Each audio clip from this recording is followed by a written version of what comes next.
Hi, my name is Alie, and I have obsessive-compulsive disorder. I also have generalized anxiety disorder and PTSD. OCD looks different for everybody, and even the way mine has manifested over the years has changed, especially when I became a mom.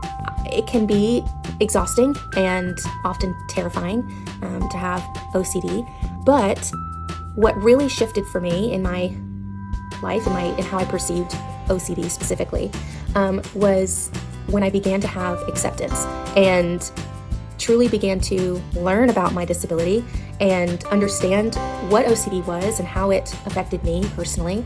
And then I started to become less afraid of it and wanted to not only learn as much as I could about it, but also what resources were available to me and how to become the best version of myself, but also not try to become normal. The goal wasn't to be like everybody else. The goal was to see the beauty in my disability while also embracing the parts of it that made life frustrating or hard or scary. Disability is a part of the natural life, and it's a part of what makes all of us so unique and layered and complex, and there's a lot of beauty in that.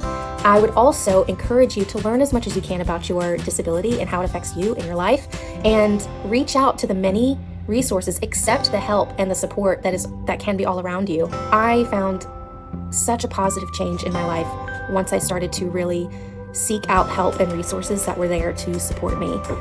So, thanks.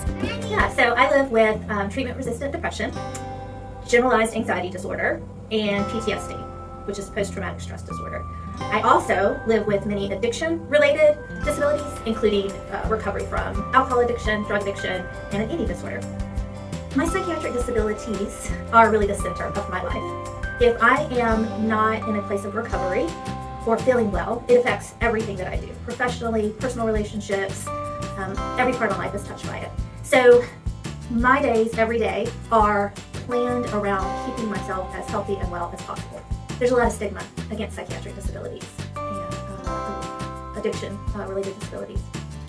But for me, one thing that makes me excited and proud is that brains are different. Nobody's brain is the same. And so to say that someone has an illness or a disorder of their brain, to me is not really true. It's all about the differences that we adapt to and that we learn to live with. I would encourage folks to always wake up the next morning and have hope, because there are new and exciting ways to adapt and feel better if you have a psychiatric disability.